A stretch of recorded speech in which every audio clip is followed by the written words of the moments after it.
வணக்கம். என் பெயர் S. Rebecca. வகுப்பு 6C. பள்ளி கார்மல் மகளிர் மேல்நிலைப் பள்ளி, மணலிக்கரை. வணக்கம். இன்றைய முக்கிய செய்திகள்: அதிகரித்து வரும் மின் தேவையை சமாளிக்க 660 மெகாவாட் எண்ணூர் அனல் மின் உற்பத்தி விரிவாக்க திட்டத்தை செயல்படுத்த மின் வாரியம் திட்டமிட்டுள்ளது.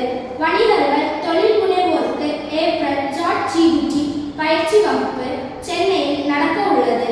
மணிப்பூர் உள்ளிட்ட வடகிழக்கு மாநிலங்களுக்கான ஆயுதப்படை சிறப்பு அதிகார சட்டம் மேலும் 6 மாதங்களுக்கு நீட்டிக்கப்பட்டுள்ளது.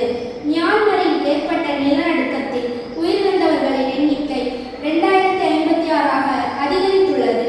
3900 பேர் காயமடைந்துள்ளனர். 270 பேரை இன்னும் காணவில்லை என்று அந்நாட்டு இராணுவ ஆட்சிக்குழு தெரிவித்துள்ளது.